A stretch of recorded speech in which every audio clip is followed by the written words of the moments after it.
레위기 25장 13절로부터 22절까지 기록합니다. 이 희년에는 너희가 각기 자기의 소유지로 돌아갈지라.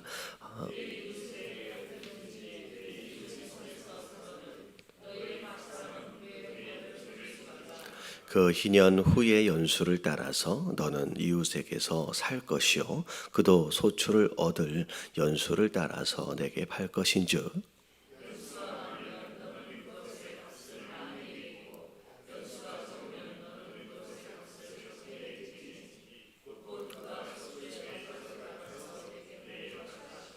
너희 각 사람은 자기 이웃을 속이지 말고 내 하나님을 경외하라. 나는 여호와의 하나님, 나는 너희의 하나님 여호와니라.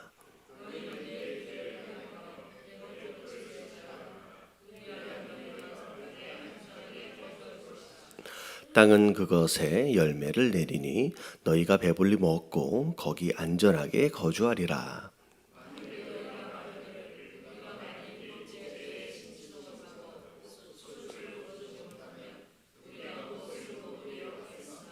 내가 명령하여 여섯째 해에 내 복을 너희에게 주어 그 소출이 3년 동안 쓰기에 족하게 하리라.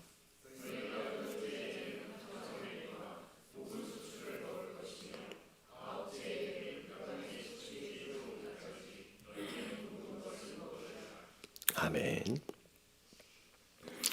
자, 어제 말씀을 통하여서 안식년에 대한 내용과 희년에 대한 내용, 어떻게 지켜야 할지에 대해서 이제 말씀하셨죠. 그래서 오늘 이제 13절서부터 19절까지가 그 희년을 지키는 가운데 필요한 어떤 내용을 지금 말씀을 하고 계시고요.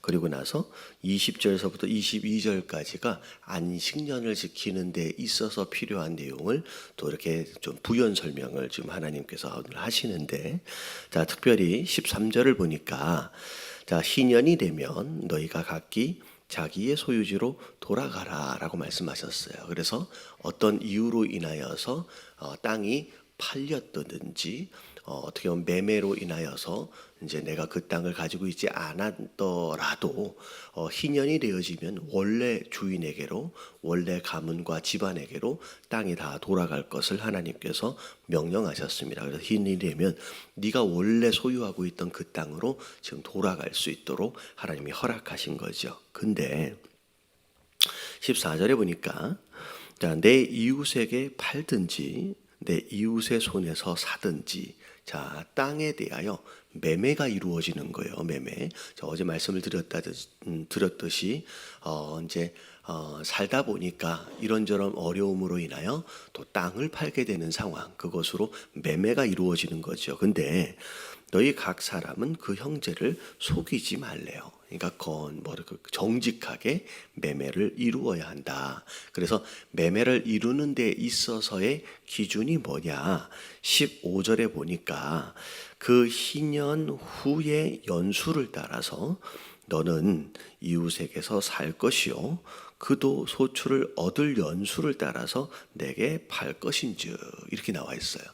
자, 이제 오늘날 우리가 땅을 매매하는 것과 이스라엘이 땅을 매매하는 것과는 좀 굉장히 상황 자체가 달라요. 자, 오늘날 우리가 땅을 매매할 때, 사고 팔 때의 땅 가격이 어떻게 정해지느냐? 뭐 여러 가지 많은 변수들이 있겠지만 소위 말하면 위치에 따라서 어찌 보면 땅 가격이 정해지겠죠. 그래서 뭐 어떻게 보면 뭐 역세권 이런 말들이 있잖아요. 그래서 교통의 수단이 좋던지 아니면 지정학적으로 어떤 뭐 풍수지리를 따라서 어떤 명당 뭐 이런 이제 여러 가지 요소를 따라서 땅의 이제 가격이 정해집니다. 근데 이스라엘은 땅 가격이 그렇게 정해지지 않아요. 자, 가장 기본적인 첫 번째 기준은 그 땅의 소출을 가지고 기준을 정합니다. 소출. 얼마나 많은 열매를 거두느냐라고 하는 거에 따라서 이제 정해지겠죠. 왜냐하면 이때 가나안 땅 안에 들어가서 농사를 짓기 때문에 이제 농사를 짓기 때문에 그 땅의 소출에 대해서. 근데 이 소출을 자 어떻게 계산을 하느냐가 더 중요한데 이런 겁니다. 희년과 연관성이 있어요. 희년과. 자, 희년이 되면 원래 주인에게로 다 돌아가 버려요. 그렇기 때문에 원래 땅은 어찌 보면 소유권을 주고받는 식의 매매가 아닌 사실상은 사용권을 주고받는 매매다라고 생각하시면 돼요. 그래서 자 올해가 희년이었다라고 한다면 자 만약에 올해가 지나고 나서 만약에 내년에 만약에 이 땅을 판다. 그러면 앞으로 다음 희년이 될 때까지 몇 년이 남은 거예요? 49년이 남은 거예요. 그러면 49년치의 사용권을 사는 겁니다.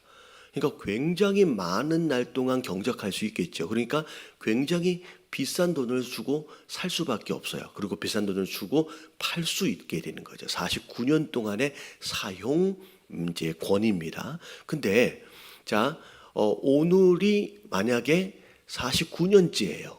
내년이 희년입니다. 그러면 오늘 만약에 땅을 주고 판다라고 한다면 자 몇 년 동안 사용할 수 있냐면 1년밖에 쓰질 못하죠. 그래서 굉장히 큰 땅을 사더라도 1년치의 사용권만을 내가 이제 사기 때문에 비교적 싼 가격에 산다라는 거죠. 그래서 땅의 가격은 소유권에 대한 것이 아니라 사용권에 대한 것이고 내가 오늘 살 때 얼마만큼의 희년까지 얼마만큼의 연수가 남아있느냐가 땅 가격의 기준이 된다라고 하는 거죠. 그래서 그 희년을 중심으로 땅 가격을 잘 이제 매겨서 사야 되는데 자 그래서 16절에 그 내용이 나와요. 연수가 많으면이라는 것은 희년까지 아직 연수가 많이 남아 있으면 그것의 값을 많이 매길 수 있죠. 자, 더 오래 사용하니까 연수가 적으면 얼마 남지 않으면 그것의 값을 적게 매겨라. 그래서 곧 그가 소출의 다소를 따라서 많고 적음 따라서 내게 팔 것이다 라고 말씀하시는 거예요. 그래서 자 이게 사실은 오늘 말씀에는 나와 있지는 않지만 자 23절에 뭐라고 나와 있냐면 토지를 영구히 팔지 말 것은 토지는 다 누구 것이래요? 여러분 하나님 것이에요. 그러니까 땅은 하나님 것이고 하나님께서 가정에게 집안에게 기업으로 잠시 맡기신 거예요. 그래서 영구히 소유권을 팔고 살 수가 없어요. 왜냐하면 원래 내게 아니기 때문에. 그래서 이 굉장히 중요한 개념인데 이게 제가 어제 말씀드렸잖아요. 희년에 대해서도 안식년에 대해서도 그리고 안식일에 대해서도 이 모든 것의 첫 번째 이유는 이제 하나님의 주권에 대한 내용이라고 얘기를 드렸습니다. 하나님 주권이란 얘기는 우리의 시간도 하나님 것이고요. 우리의 삶도 하나님 것이라는 거예요. 우리의 소유도 다 하나님 것이라는 거예요. 특별히 땅에 대해서 이거 원래 내 거다. 그리고 내가 너에게 맡긴 것일 뿐이지 네 것이 아니라는 거예요. 그래서 매매를 할 때도 영구히 팔 수가 없다는 거죠. 왜냐하면 이게 네 게 아니라 내가 너에게 잠시 맡긴 그래서 너는 어찌 보면 내가 잠시 맡긴 청지기일 뿐이다 라고 말씀하고 계시는 거죠. 그래서 영구히 사고 팔 수 없게끔 하나님 말씀하시면서 그 대신 자 사용권을 매매할 때는 서로 정직하게 해야 된다라고 하나님 말씀하시는 거예요. 그러면서 17절을 자 너희 각 사람은 자기 이웃을 속이지 말래요. 자 정직하게 하래요. 그러면서 내 하나님을 경외하라라고 말씀하십니다. 이거 굉장히 중요한 개념이죠. 이웃 간에 서로 정직한 그 관계가 자 하나님을 뭐하는 거와 관계가 있어요? 예, 경외하는 것과 관계가 있습니다. 그래서 여러분 하나님 사랑과 이웃 사랑은 서로 묶여 있는 개념이에요. 내가 그냥 열심히 예배를 잘 드렸다. 근데 이웃에게 정말로 잘못하고 있다. 그러면 이거는 예배자의 모습이 아닙니다. 뭐 부분적으로 뭐 그런 개념이 아니라 이웃 사랑과 하나님 사랑은 함께 묶여 있고, 내게 이웃에게 하고 있는 그 행동이 곧 누구에게 하는 행동이냐면 하나님께 하는 행동이에요. 내가 이웃을 속이고 있다라고 한다면 내가 하나님을 두려워하지 않는다라고 하는 것과 같이 묶여 있는 계명이 된다라는 거죠. 그래서 자, 오늘 우리가 예배로 이 하루를 시작합니다. 자, 이 하루로 예배자의 모습으로 시작을 해요. 근데 중요한 건 뭐냐면, 기껏 내가 이렇게 하나님 앞에 예배를 드렸다라고 할지라도 이 예배를, 이 자리를 떠나고서부터 내가 이웃을 사랑하지 않고 이웃에게 속이고 이웃에게 잘못된 행동을 한다라고 하는 것은 내가 하나님을 두려워하지 않는다라고 하는 것에 대한 결과라는 얘기가 되는 거죠. 그래서 오늘 첫 번째 기도의 제목이 뭐냐? 자, 하나님, 내가 하나님을 경외하는 것만큼 내가 이웃을 향하여서도 정직하게, 친절하게 그렇게 살아갈 수 있는 그런 하루가 될 수 있도록을 위해서 기도하시길 주님의 이름으로 축원합니다. 근데 종종 이웃하면 뭐 내가 오늘 만나는 뭐 직장 동료 이렇게 생각할 수 있는데, 여러분 가장 가까운 이웃이 누구냐면요, 내 가족들이에요. 그래서 여러분 가족들서부터 여러분 친절하게 그렇게 대하심으로 말미암아 정말 하나님을 경외하는 자의 그런 모습으로 이 하루를 살아야 된다는 거예요. 그래서 이웃을 속이지 말래요. 내 하나님을 경외하라 라고 말씀하시면서 나는 너희의 하나님 여호와다 라고 말씀하십니다. 자, 그러면서 자, 하나님이 안식년과 희년에 대해서 그리고 여러 가지 절기에 대해서 말씀하셨는데, 자, 너희는 내 규례를 행하래요. 그리고 내 법도를 지켜 행하래요. 말씀에 순종하라는 얘기예요. 자, 그리하면 너희가 앞으로 들어갈 땅, 그 땅에서 안전하게 거주할 것이라는 거예요. 그러니까 하나님이 허락하시는 안전은 너희가 뭐 국방력을 늘리고 뭐예요? 뭐 군사의 숫자를 많이 두고 무기를 많이 좋은 것을 두고 거기에 있지 않고 어디에 있는 거예요? 내가 너희에게 명령한 말씀에 순종하는 것이 너희의 안전을 보장한다는 얘기죠. 그러면서 자, 네가 만약에 내 말씀에 순종을 하면 자, 이렇게 됩니다. 땅은 그것의 열매를 너희에게 낼 것이다. 자, 너희가 배부르게 먹고 거기서 안전하게 거주하리라. 그래서 우리가 먹고 사는 문제, 이게 어찌 보면 우리의 마음에서 떠나지 않는 문제죠. 굉장히 중요한 문제입니다. 근데 먹고 사는 문제가 자, 누구에게 달려 있어요? 여러분, 하나님께 달려 있어요. 너희가 내 말씀에 순종을 하면 너희가 그 땅에서 배부르게 먹고 안전하게 거주할 것이다 라고 하나님 말씀하시면서 20절에는 어찌 보면 정말로 하나님 우리 마음을 아시는 것 같아요. 속속들이 아시는 것 같아요. 우리가 하나님 명령하실 때 어떤 생각을 하실지조차도 하나님은 이미 알고 계세요. 자, 보세요. 만일 너희가 말하기를 우리가 만일 일곱째 해에 심지도 못한다, 그리고 소출을 거두지도 못한다라고 한다면, 그러면 그 해에 우리가 뭘 먹고 살겠느냐라고 걱정을 해야 하네요. 하겠죠. 아직 가나안 땅에 안 들어간 상태예요. 지금 이 말씀을 받고 있는 상황에서는 아직 가나안 땅에 안 들어갔어요. 광야에서 자, 명령을 하신 거예요. 너희가 가나안 땅 안에 들어가면 안식년이 될 때 너희는 심지 말라는 거예요. 파종하지 말라는 거예요. 포도나무로 돌보지 말라는 거죠. 그리고 심지어 소출에 대하여 거두지 말래요. 그냥 다 나눠 먹으래요. 심지어 들짐승하고도 나눠 먹으래요. 그러면 우리가 그 해에 뭘 먹고 살겠느냐라고 아직 가나안 땅 안에 들어가지 않았기 때문에 그냥 그거 먼저 걱정을 하겠다는 거죠. 근데 하나님 뭐라고 말씀하시냐면, 자, 전에 저희 말씀드렸어요. 드리라라고 하나님 명령하세요.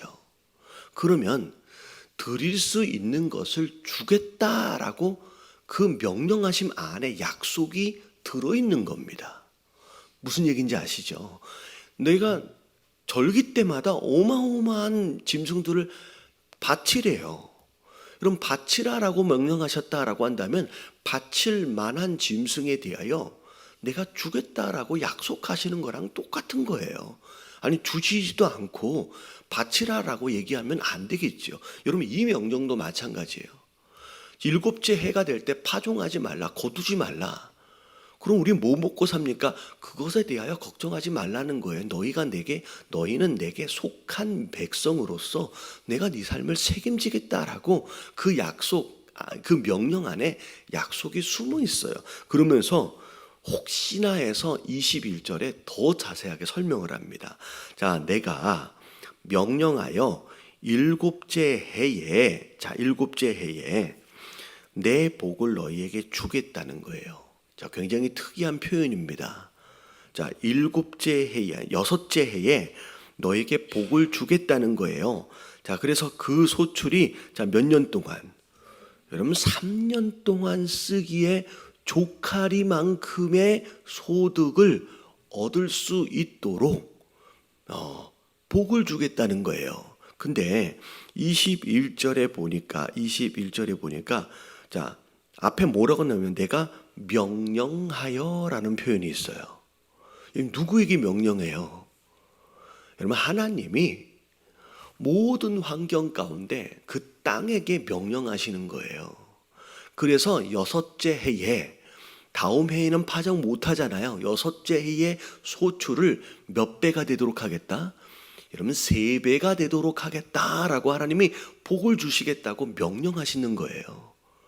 그러면 이게 하나님이 얼마나 소소하게 아주 자세하게 책임져 가시는 모습들을 지금 약속하시는 거예요. 여러분 보세요. 여러분 사실은 몇 배만 거두면 돼요. 여러분 일곱째 해에 파종할 수 없어요. 하지만 그냥 떨어진 씨앗으로 어느 정도가 나잖아요. 거기서 우리가 약간은 얻을 수 있습니다. 근데 아무것도 얻지 못했다라고 할지라도 여러분 몇 배의 소출만 되어지면 여러분 그 일곱째와 여덟째를 살 수가 있어요. 여러분 2배만 얻으면 돼요. 자, 이게 계산이 조금 어려울 수 있는데 여러분 아침이라서 자, 여섯째 해에 거둔 것으로 원래는 일곱째를 살아요. 자, 근데 일곱째에 파종한 게 없기 때문에 일곱째에 거둘 게 없잖아요. 그냥 문제는 일곱째 해가 문제가 아니라 언제가 문제인 거예요. 여러분 여덟째 해가 문제인 거예요. 여러분 여덟째 해는 씨를 뿌려요. 하지만 자라기까지 소출이 얻을 때까지의 시간이 있기 때문에 그때까지는 얻을 게 없어요. 다시 말하면 일곱째 해에 안식년이 있음으로써의 문제는 여덟째의 한 해 동안의 문제예요. 그러면 다시 말하면 여섯째에 몇 배만 거두면 돼요. 여러분 2배만 거두면 일곱째 해에 여섯째 해에 거둔 것으로 일곱째 해를 먹고 배로 거둔 것으로 여덟째를 먹고 여덟째 해 마지막에 소출을 얻으면 그러면 그걸로 아홉째 해를 먹는 거예요. 근데 오늘 하나님 뭐라고 말씀하시냐면 2배를 거두는 게 아니라 몇 배를 거둬요. 여러분 3배를 거둬요. 이 이야기는 뭐냐면 오히려 파종하지 않는 일곱째 해에 그 다음 해에 더 풍성하게 거두는 거예요. 여러분 이게 하나님이 명령하시는 그 내용이라는 거죠. 그러니까 어찌 보면 이런 거죠. 파종하지 않았기 때문에 간신히 아슬아슬하게 살아남는 게 아니라 하나님 명령하심에 순종한 그 해와 그 다음 해는 오히려 다른 해보다 더 풍성하게 누리는 거예요. 그게 가나안 땅에서 사는 하나님 백성들의 삶의 원리라는 거예요. 더 많이 파종한 것으로 더 많이 소득을 얻는 게 아니라 내가 하나님의 말씀에 얼마나 더 순종하느냐에 따라서 더 풍성하게 누리는 삶이에요. 여러분 오늘날의 삶도 마찬가지라는 거예요.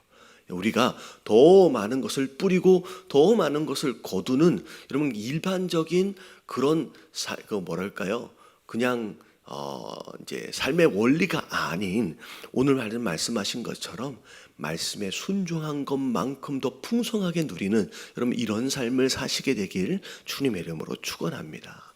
여러분 얼마나 더 젊었을까요? 그래서 여러분 오히려 여러분 이스라엘 백성들은 안식년을 기다려요. 어떻게 할까? 우리가 과연 먹고 살 수 있을까라고 걱정하는 게 아니라 안식년을 기다려요. 여러분 진짜 안식이죠. 왜냐하면 파종하지 않았기 때문에 기르지도 않아도 돼요. 여러분 7년째 뭐 하고 있어요 그러면? 여러분 땅도 쉬고요. 사람도 다 쉬어요. 근데 먹을 것은 몇 배가 있어요.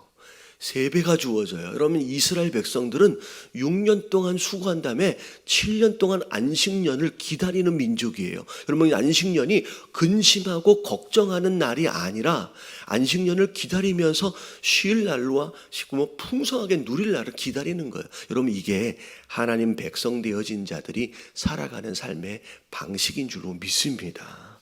그러면서 자 22절에 너희가 8째 해에는 파종한대요. 이제 그때는 또 심어야죠. 근데 뭘 먹어요? 자, 묵은 소출이라고 해서 이게 단어를 이상하게 썼어요. 여러분 묵었다라고 하면 오래되어진 것으로 되게 맛없는 걸 먹는 것처럼 느껴지는데 이게 묵었다라고 하는 것은 그 전해의 소출이 아닌 그 전전해의 소출을 그 8째 해에 먹게 될 것이다 라는 그 얘기가 됩니다. 그래서 9째 해에 그 땅에 소출이 들어오기까지 너희는 그 전전해의 6째 해에 3배로 거둔 그것을 그때까지 먹게 될 것이다 라고 하나님 말씀하시는 거예요. 자, 그래서 오늘 말씀을 통하여서 자 안식일도 마찬가지, 안식년도 마찬가지, 희년도 마찬가지. 자, 가장 중요한 개념이 하나님의 주권이에요. 다 내 거라는 거예요. 너에게 주어진 땅, 너에게 주어진 삶, 너에게 주어진 시간, 이거 다 내 것이다. 단지 너희는 맡은 자일 뿐이라는 거예요. 여러분 하나님의 주권을 인정하시면서 여러분 말씀에 순종하시게 되길 주님의 이름으로 축원합니다. 여러분 이게 첫 번째 기도의 제목. 자, 두 번째는 이웃을 속이지 말래요. 이게 나를 경외하는 거래요. 여러분 하나님 사랑과 이웃 사랑은 함께 연결되어져 있는 계명입니다. 자, 오늘 하루도 예배자로 시작했어요. 여러분 오늘도 이웃 사랑을 실천하심으로 하나님을 경외하는 자의 삶을 살 수 있도록 해달라고 여러분 기도하시고, 세 번째 여러분 말씀에 순종함으로 3배를 누리는 거예요. 내가 뿌리지 않았으니 어떻게 할까라고 걱정하는 삶이 아니라 오히려 말씀에 순종하는 마음으로 여러분 이 안식년을 기다리는 여러분 그런 성도, 그래서 하나님이 3배로 채워줄 것을 기대하는 성도의 삶을 살아낼 수 있도록 여러분 함께 오늘 주님 한번 부르짖고 동성으로 기도하며 시작하겠습니다. 다 같이 기도합니다. 시작. 주님